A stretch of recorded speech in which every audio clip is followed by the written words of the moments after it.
Welcome to my new online show entitled Hero Spotlight, Staying Bright and All Right with a Fulfilling Business and Lifestyle at the Spotlight. This is the new favorite hangout place for entrepreneurs and aspiring ones who want to be inspired and motivated to do business. For our pilot episode in our season 2 of Hero Spotlight, our topic is ways to increasing income in the new normal.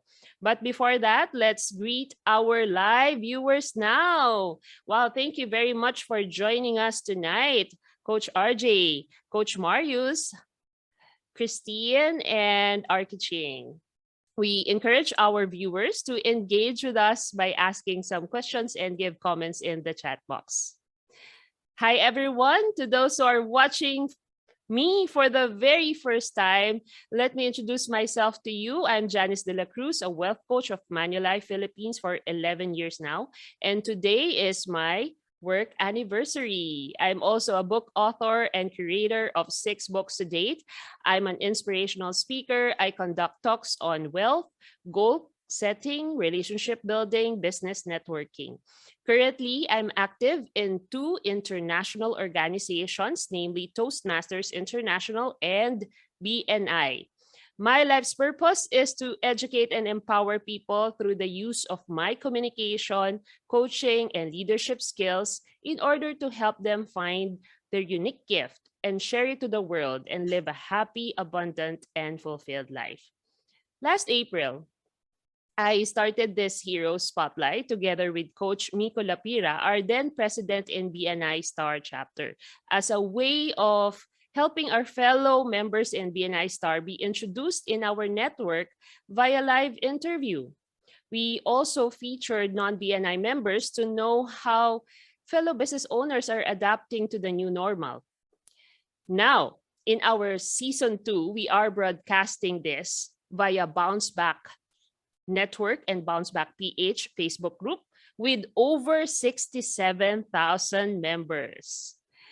So you may follow me in my social media accounts in YouTube, Instagram, LinkedIn, and Facebook to know more.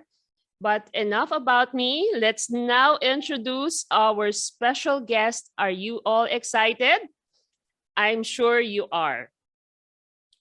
We are privileged to have with us tonight Dr. Ivan Misner, the founder and chief visionary officer of BNI, the world's largest business networking organization founded in 1985. This organization now has over 10,400 chapters through every populated continent of the world. Last year alone, BNI generated 11.5 million referrals, resulting in more than $16.2 billion worth of business for its members. Ivan is from the University of Southern California, and he's a New York Times best-selling author who has written 26 books, including one of his latest books, Who's in Your Room and Infinite Giving. He's also a columnist for entrepreneurship.com and has been a university professor as well as member of the board of trustees for the University of Laverne. Called the father of modern networking by both Forbes and CNN, Dr. Misner is considered to be one of the world's leading experts on business networking and has been a keynote speaker for major corporations and associations throughout the world. And he has been featured in LA Times, Wall Street Journal, New York Times, as well as numerous TV and radio shows, including CNN, the BBC, and the Today shows on NBC. Among his many awards, he has been named Humanitarian of the Year by the Red Cross and has been recipient of the John C. Maxwell Leadership Award. Wow. He's proud that he and his late wife, Elizabeth, are the co-founders of the BNI Charitable Foundation. They also reached empty nester status after happily raising their 3 children. Oh, and in his spare time, he is also an amateur magician and a black belt in karate. Wow, friends, help me welcome live here on Hero Spotlight, Dr. Ivan Misner. Thank you, Janice. I appreciate it. Hi, Ivan. Hello. How are you and where are you right now? Somebody's been listening to my podcast. Of You course. know why I started having Priscilla ask me that question? I had someone write in once and say, "Oh, you're probably sitting on a beach with a Mai Tai. You're not really, working the business." And so I started having Priscilla ask where I was so that people could see. Certainly before COVID, I was traveling to all over the world to help BNI regions. And now I'm sort of zooming all over the world, but so the travel has started again. Wow, that's great. First off, I'd like to ask you, Dr. Ivan, or should I call you Ivan? Oh yeah, please call me Ivan. Okay, Ivan, what are you grateful for today? And what did you have for breakfast? Well, I'll start with the latter. I make an egg scramble on most mornings with lots of vegetables, tomatoes, mushrooms, spinach, sometimes asparagus, and some goat cheese and eggs. And I make my own breakfast every morning after I exercise, and I'm grateful for my health. I'm grateful. I'll be leaving next week for Antarctica, which Wow. I'm really excited about. I've never, obviously, most people haven't been there. I'm headed there next week, and I'm really excited about planting a BNI flag on Antarctica. Wow, that's amazing. I've never been to Antarctica as well. So that truly is an exciting adventure for you.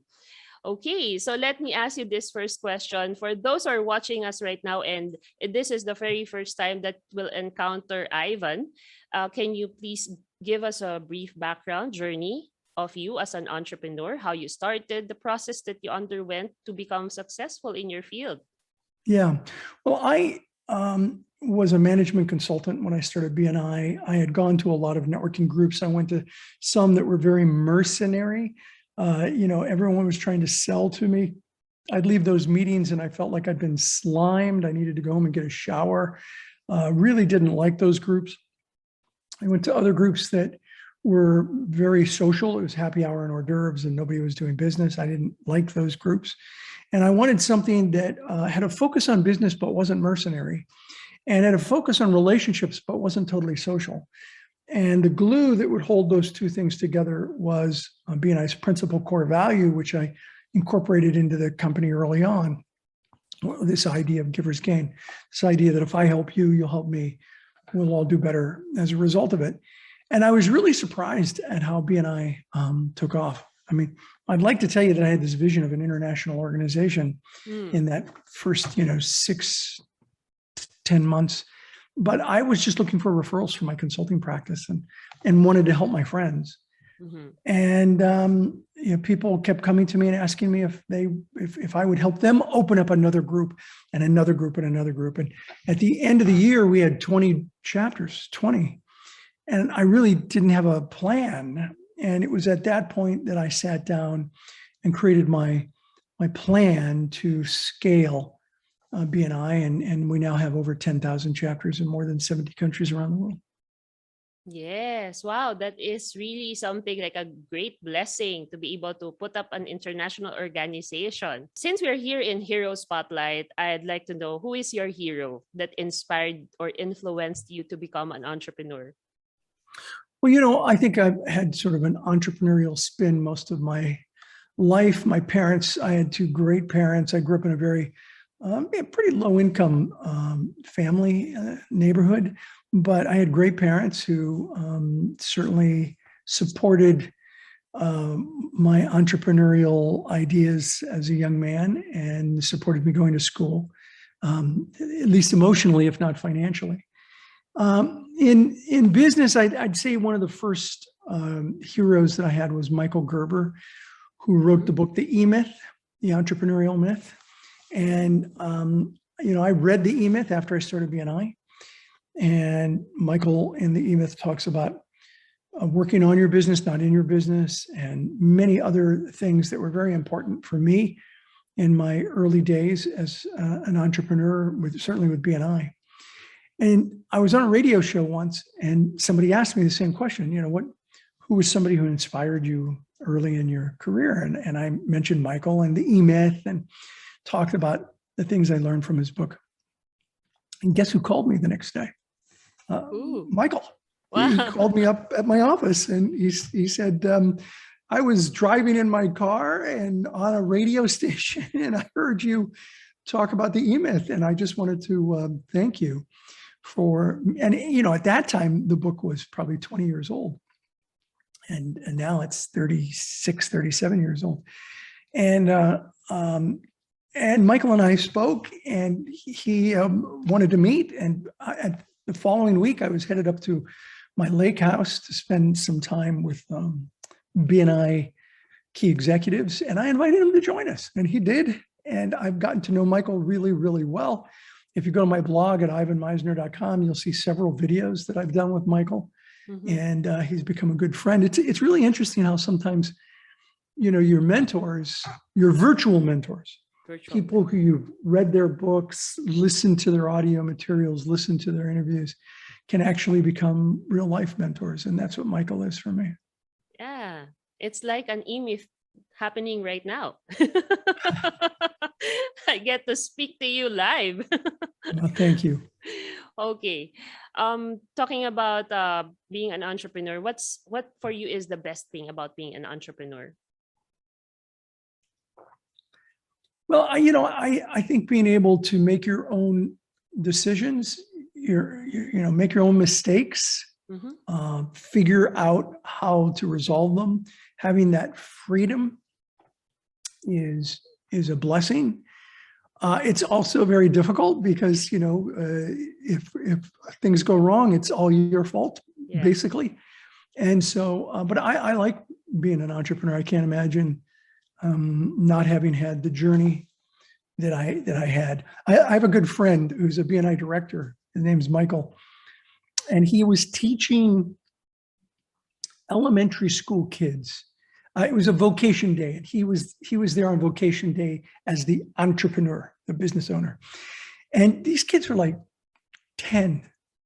Well, how do you explain what an entrepreneur is?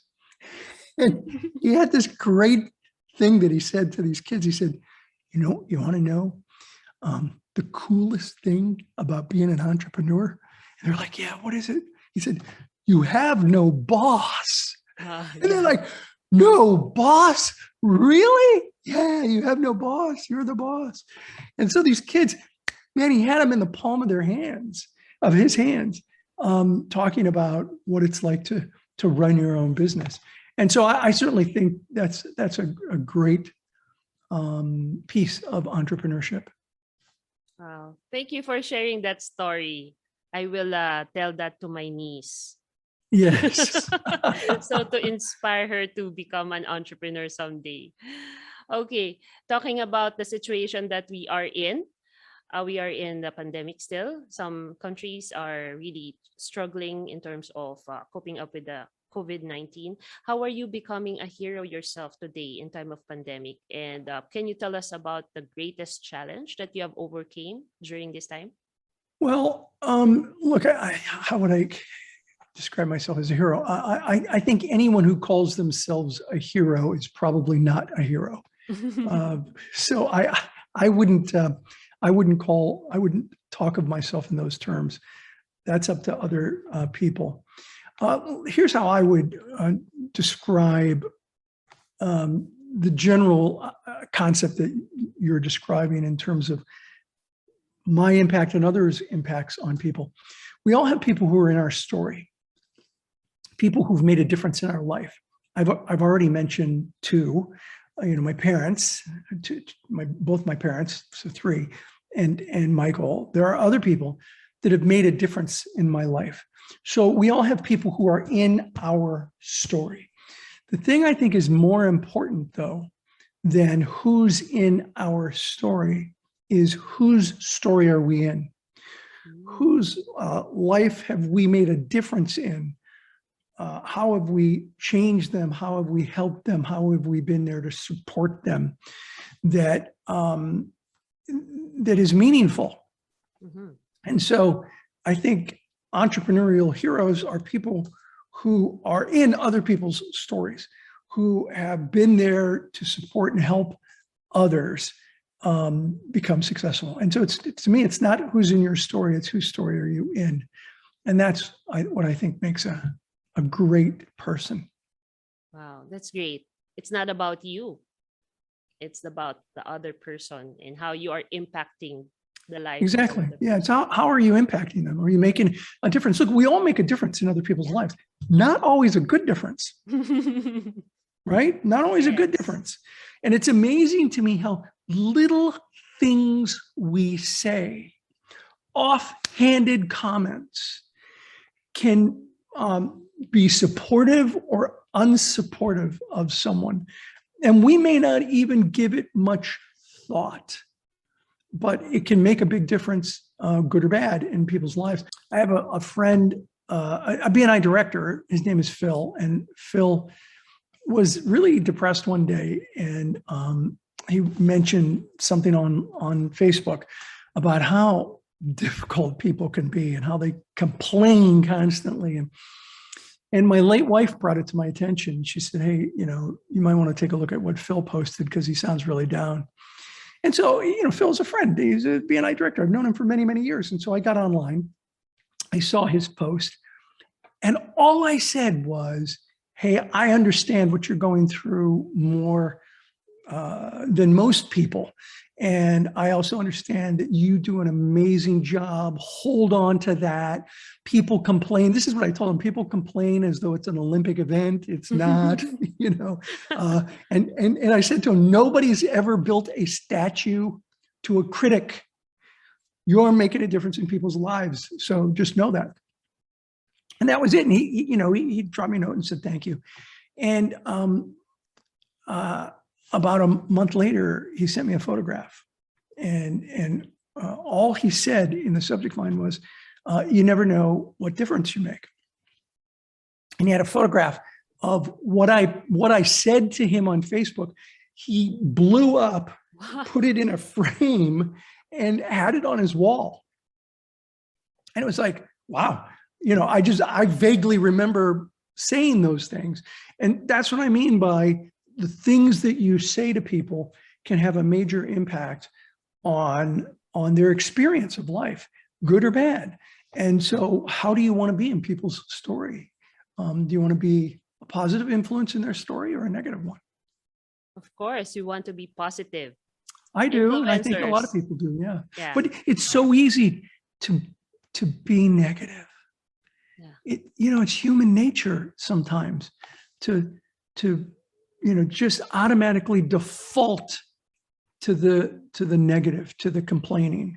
And we really have to strive hard not to do that. Yeah. In relation to what you said, what do you do to turn around your emotion, your feeling, whenever you see yourself complaining? Yeah. Can you give us a tip on what you do? Yeah, look, so everybody, gets down. I get down. Everyone gets down. And, the question is, where do you live? Do you live in that place, or are you capable of pulling yourself out of that place? And so we're all there. I've been known to throw myself a pity party where I feel bad for myself over something or another. And it is important to pull yourself out. And for me, there's several things I do. The first thing is I microdose the news. I do not spend a lot of time on the news, and I don't watch the news anymore because I don't know what it's like there. But I can tell you in the United States, it's not news. It's opinion stations. They're not news stations. They're opinion stations. I remember the day where a broadcaster would get on and he'd start giving his opinion, and there'd be this item across the screen that would come across that says, this is the opinion of our host, not necessarily the opinion of our station. And so I knew I was watching someone's opinion, not necessarily fact. Today, in many countries around the world, certainly in the United States, it's the opinion stations. And so I just got tired of listening to all the opinions. And so what I do is I pick up the news off my phone, off of apps. and I'll read a news item on a very liberal news app, and I'll read a news item on a very conservative news app. So I'll read the same subject on different news apps and come to the conclusion generally that the truth lies somewhere in between. Mm-hmm. And so the first thing is microdose the news and pick and choose. I mean, I need to know what's going on in the world. I can't just ignore the world, but I don't sit and just let the opinion stations bombard my mind. And what sells? Negative. And so it's all negative stuff, complaining. Yeah, I don't want to live in that place. So what else I do? I reverse that. So I'll read apps, but I go to bed almost every night watching funny stuff. Not cat videos, although yeah, I have maybe watched one or two, but funny comedians or talk shows that are really just have a funny guest on, so that I go to bed almost every night after laughing. I mean, sometimes I laugh so. Last night I was laughing so hard my sides hurt. You know, I had to pause the video because my sides hurt. So I try to put stuff in my head. You know, what you put in your brain comes out in your behavior. Yes. I really believe that. What you put in your brain comes out in your behavior. And so I try to put positive things into my brain. I try to do things to help other people whenever possible. I try to, you know, I think an entrepreneur is either working in their flame or working in their wax. And when they're in their flame, they're on fire, they're excited, they love what they do.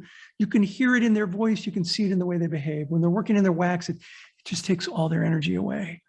And you can hear that in their voice and you can see that in the way they behave. So I try to really do things that are in my flame when I feel down. So that, and by the way, this is my flame. I love doing interviews. I love pouring into people my experience of the world.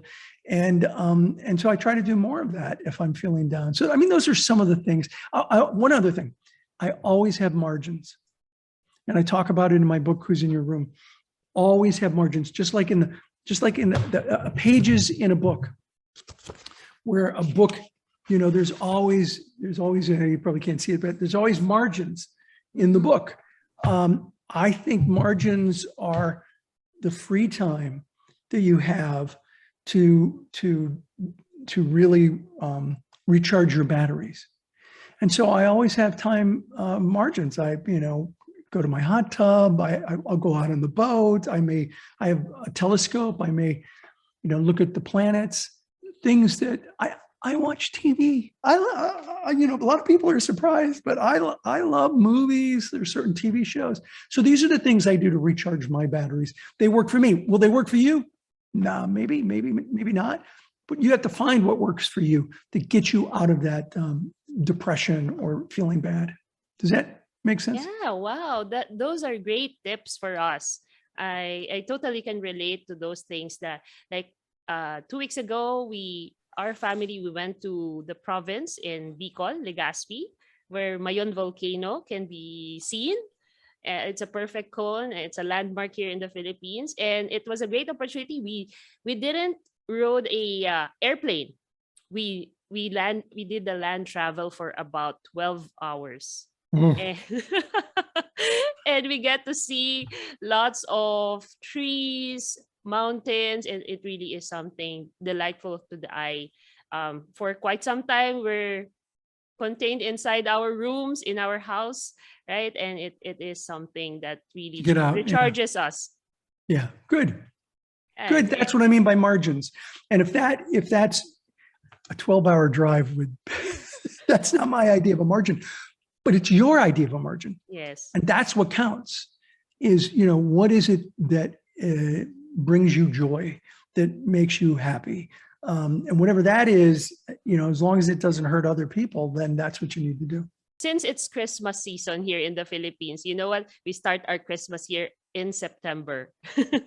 And definitely people would be needing more income, more money to buy gifts and food to celebrate. What are some ways you could suggest to increase income in the new normal? Well, I think that it's very important now to pivot, to really think about how you can pivot in business and take your business and do it in a slightly different way. I mean, I'll give you an example or two. One was in March of 2020, when most of the world, certainly the United States, basically shut down. And one of our BNI members was a furniture reupholstery business. And she had half a dozen employees and reupholstered furniture. Well, that wasn't exactly a necessary business. It wasn't a business that was necessary to continue operating. And so she had to let go of all of her employees. And she did a one-to-one with another BNI member by Zoom. And he said, now this is March of 2020. And we, in most countries, as we did in the US, we ran out of face masks and medical masks. And he said to her, he said, "You have a lot of cloth in your building, don't you?" And she said, "I literally have tons of cloth."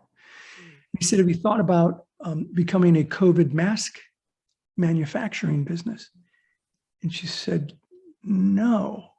He said, "Well, why don't you test it and see, if you can make masks out of the cloth that you have?"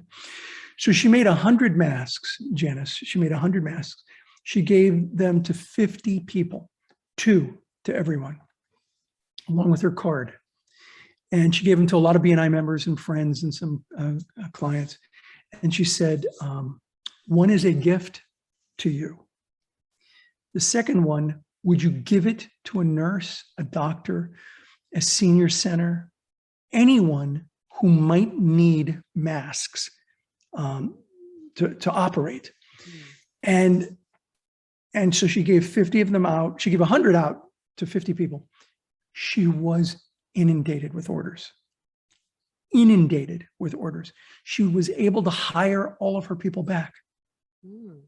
And they all, socially distanced physically. I hate to call it social distancing. They physically distanced in the warehouse, and she became a COVID mask manufacturing business.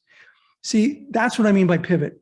I'll give you a real short, another short example. In Australia, we had a brewery who was a BNI member, and someone in doing a one-to-one said, "You have a lot of alcohol, don't you?" And he said, "Yeah, vats of alcohol." And he said, "Have you thought about being a hand sanitizer, transitioning, pivoting to being a COVID hand sanitizing business?" And he said, "No, I hadn't thought about that." And so he pivoted to making hand sanitizer from the alcohol and was able to hire all of his people back. And so that's what I mean is you got to think about how can you pivot your business? What can you do? Because, and it's not just now. By the way, stuff like this is going to happen again. Yeah. Industries will change, technology advances, there'll be some other illness. This isn't the only time this is going to happen in our lifetime. Might be the only time we have a virus like this, but we're going to all need to be nimble and prepared to pivot. And so we need to be forward thinking. I actually wrote an article in 2018 that's published on Entrepreneur. It's still up on Entrepreneur. And it basically said the future of face-to-face is online. In 2018, I wrote that. And people were like, "No, so you started an in-person network. How could you believe that?" Because of the technology. The technology is advancing, mixed reality, holographic images, 3D technology. I thought it was inevitable. COVID just expedited the inevitable for how we network. But everyone needs to think about how they can pivot if necessary.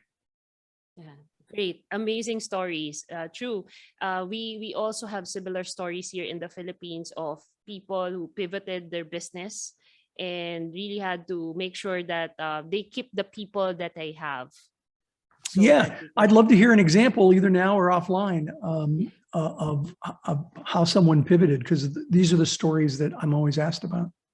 Okay. Yeah, we'll definitely compile those stories and send them to you so that Great, great, you great. can have them as one of your episodes in your podcast. Oh, I would love to. Yeah, give me 2 or 3 really good ones. Okay. Okay. For our next question, Ivan, in BNI, we believe in the philosophy of giver's gain, and that this is the law of reciprocity, which means that what goes around comes around. In your book, Infinite Giving, together with Greg Davis and Julian Lewis, you talked about 7 principles of giver's gain. Can you share them to our viewers and highlight one principle you really advocate?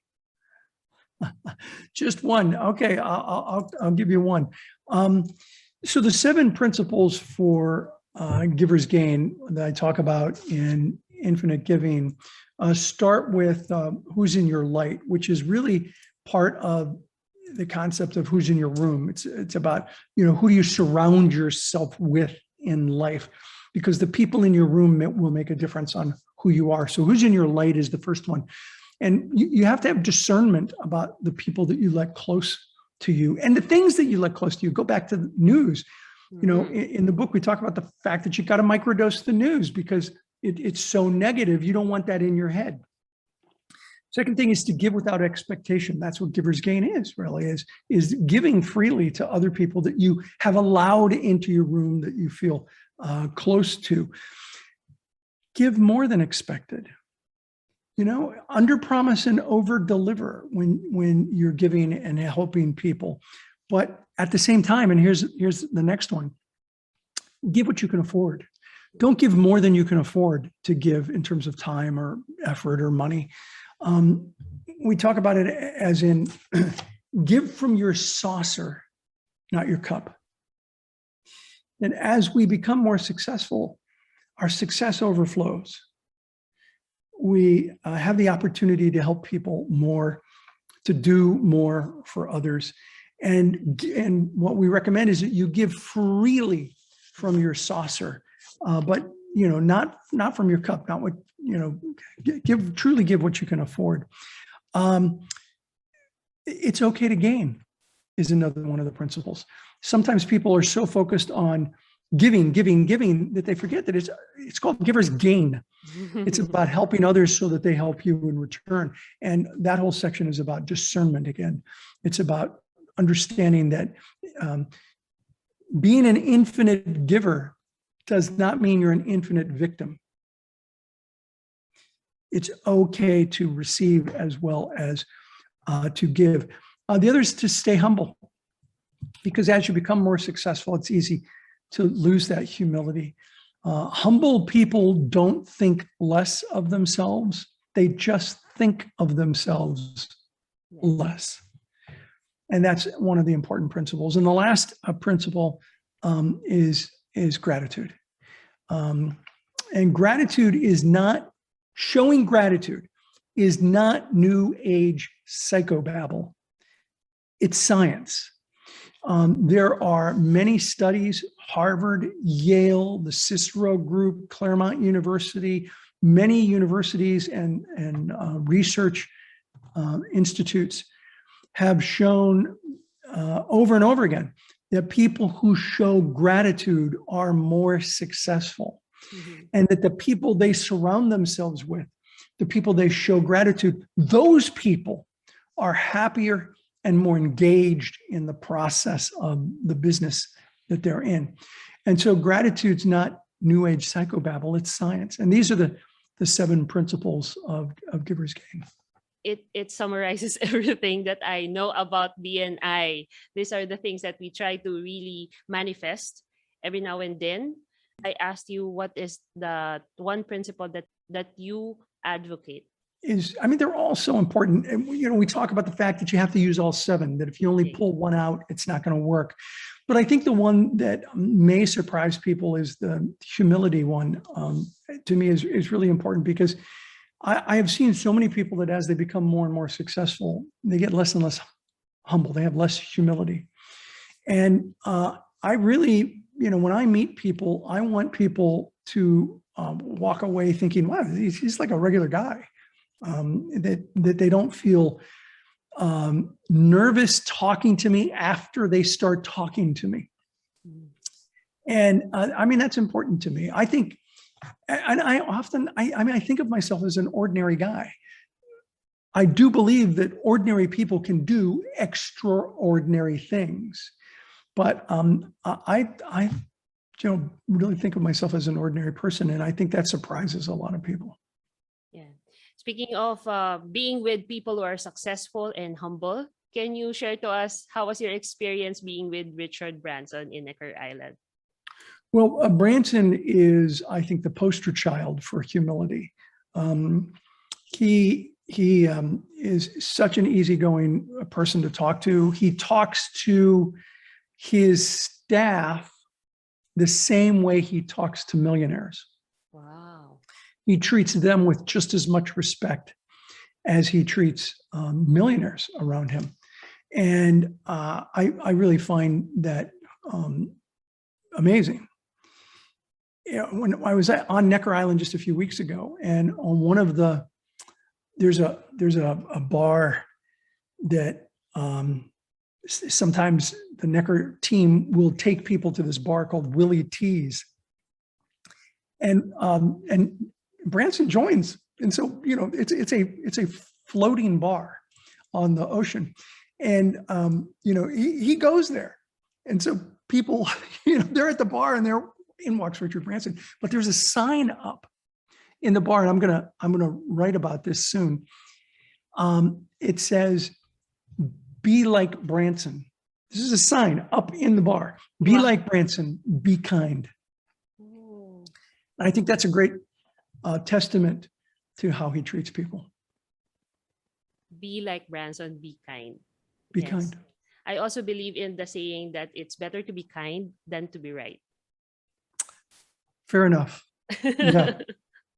Okay, Ivan, this is a personal question. I am launching a new chapter in BNI called Orion. And being a lead launch ambassador, what tips and advice can you share to me to be effective in this role? So, follow the system. Trying to, finding exceptions to the system does not make you exceptional. And all too often, people will say, well, we're different, or this chapter is different, or we operate differently. We don't want to do this, we don't want to do that. And oftentimes they just say that because they don't want to do the hard work necessary in order to be successful. And the truth is, the secret to success without hard work is still a secret. I don't know what it is. It's hard to really achieve success. And so don't make exceptions. Follow the program, follow the system. Don't start pulling. It's like, I see people who they want to pull stuff out of any successful program, whether it's BNI or something else. They want to start pulling stuff out. And it's like having a plane or having a car. It's like having a car and saying, well, do we really need the wheel? I mean, what about this tire? Do we really need that tire? And you start pulling stuff off the car. It's not going to run. And so I think one of the most important things is to really follow the program. And it's okay if someone isn't going to take that ride with you. It's okay for them to not participate if they're not going to follow the program. Great. Thanks for those tips, Ivan. Yeah. Okay, at this point in time, we can take on some questions from our live viewers right now. So I'd like to call on Coach RJ. Question is, you are regarded as the father of modern networking. How are you as a parent or a grandfather? And which of these qualities have you brought to BNI, or do you practice in BNI? Well, first of all, I'm not a granddad yet. All I have are granddogs, not grandchildren. And I've learned that bringing that up to your children is not a good idea. It's not a good idea. Hey, when am I going to have grandkids? Yeah, they don't particularly like that. How am I saying, Dad? That's the kind of thing that you probably have to ask my kids. And you'll get different answers because children are so different. My eldest daughter, I was really worried about when she was younger, because we would kind of have, the teenage years. I think aliens come down and take your children when they're teenagers. and replace them with somebody that looks like your kid, acts like your kid, not your kid. And so the aliens definitely took her. But she and I are so close now. I mean, she just texted me last night saying, "Hey, love you, Dad." That was it. Just, "Hey, love you, Dad." And she reaches out to me all the time. And you know, we have a really, really good relationship. My second child, Dorian, I'm taking Dorian to Antarctica with me. So that should be a blast. And my third child, Trey, he and I are actually trying to get a business going together. So I think I have a good relationship with all three, and I, you know, do my best to be there for them as much as humanly possible. The second part of the question, Dr. Meisner, is which you, so as I see it, you are such a very doting and a very attentive father. Which of these qualities, or have you actually brought to, or which has helps you as a better leader in BNI? Well, I think as a parent, it's the relationship that is key. And the relationship changes over time. You know, I remember one of my kids being really upset with me. One of them, when they were a teenager, they really said this. They said, "Dad, you're not only not with it, you're not even near it." I'm like, "Okay, you still have to be home at 10 o'clock. I don't care." And boy, they were mad. I remember saying to one of them, "Look, I'm not your friend. I'm not your friend. I'm your dad." And so, you know, I have concerns. I'm trying to guide you. I'm trying to coach you into being an adult. And I remember saying to them, I hope someday we are friends. But right now, first and foremost, I'm your dad.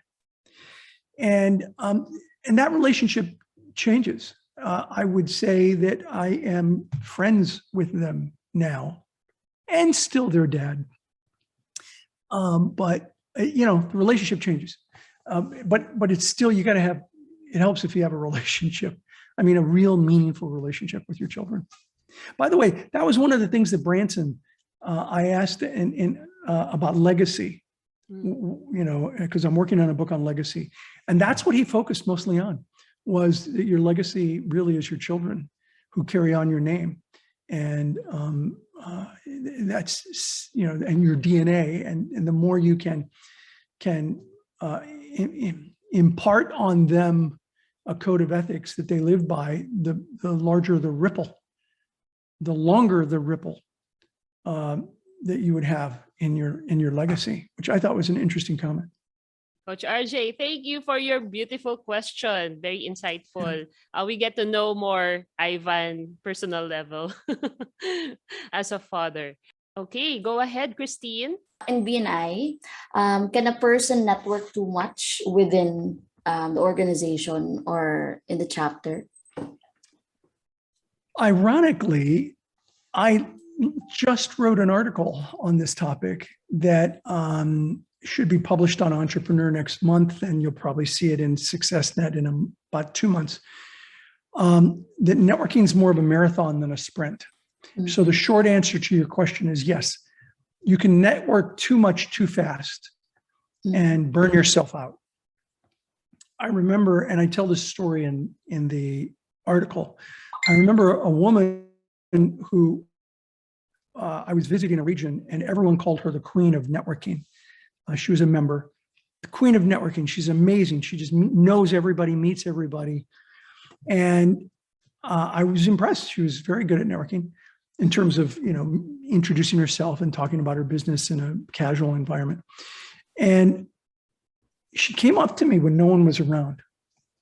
And she said, "You know, everyone calls me the queen of networking, but I'm not getting any business." And I said, "Wow, I'm surprised by that. Talk to me a little bit about what you're doing."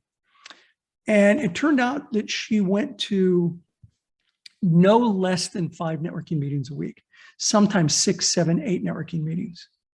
And it hit me immediately that she was on a sprint, not a marathon. She was not pacing herself. That her network was a mile wide, but only an inch deep.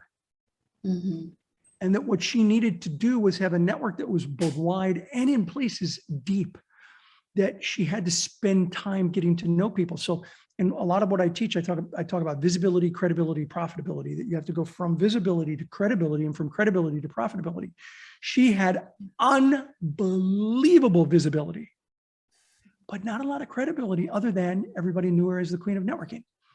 She didn't have a lot of credibility in terms of the quality of the work she did, because she wasn't building meaningful relationships from a networking perspective.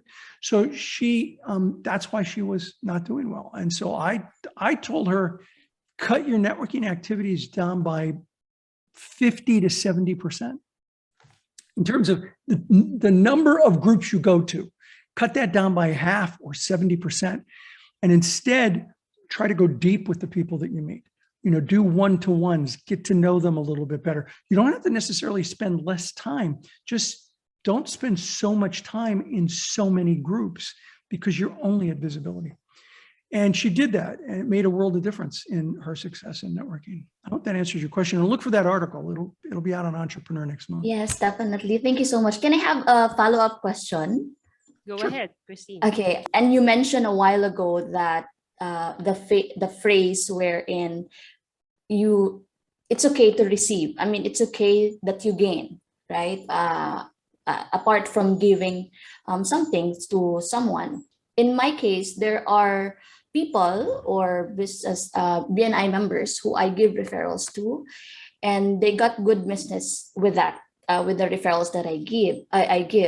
However, there are times that I never get referrals back from them. Am I going to ask them directly for referrals on how they can help me with my business, or do I need to provide them the additional referrals?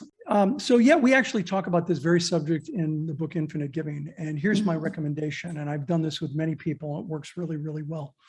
What you want to do is set an appointment with one of those people.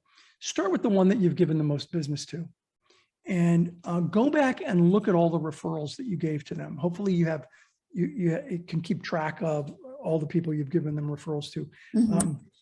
And then do it one-to-one with them. And here's what you do. Whatever you do, don't go there and say, hey, I've been giving you business and you're not giving me anything. Yes. They just get defensive. Yeah. So instead, what you want to do is you want to go back. Let's say that, you've been giving them referrals for 2 years.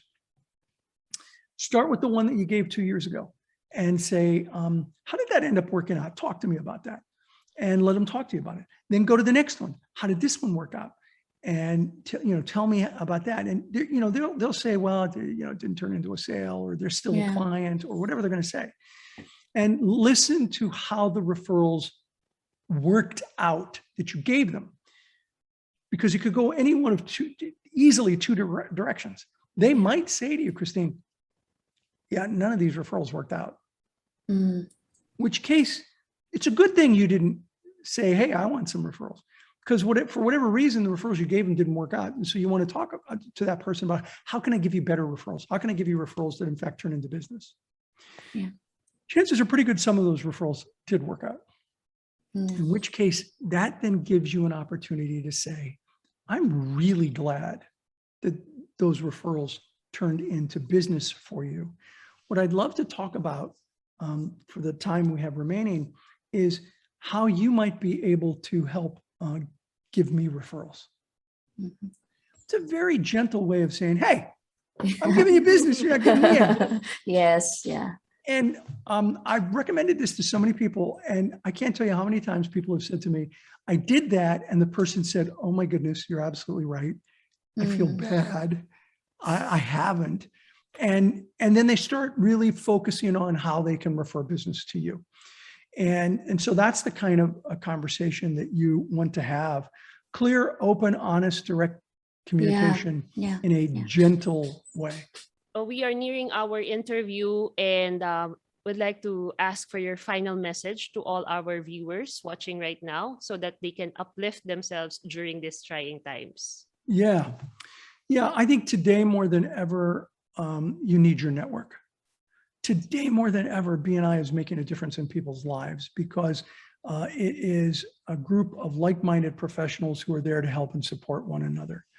I think hope is more powerful than fear. That hope plus a plan plus action will lead you to success. I think so many people are having success in BNI because BNI is in fact a beacon of hope in a sea of fear. And our philosophy of giver's gain is more than a phrase. It's a way of living one's life. It's a perspective to view and interact with the world. It's an attitude, not an expectation. When it's applied properly, it'll change your life. And when it changes enough lives, it'll change the world. And that's my message for you. Thanks for inviting me to. Wow, thank you so much, Ivan, for gracing us with your presence and sharing to us valuable tips and wisdom to move forward with our businesses. As a way of thanking you, I will be sending you a signed copy of my latest book, Tatay is My Hero. This is Father is My Hero. So I'll be sending you a copy of this one. And there you have it, friends. We are about to end our show. And thank you very much for joining us. We hope that you gained fresh insights from our discussion with our special guest, Dr. Ivan Misner. I would also like to invite you, of course, to register for the upcoming Heroes Online Summit 4 happening on November 30 from 6 to 8 p.m. in the Philippines.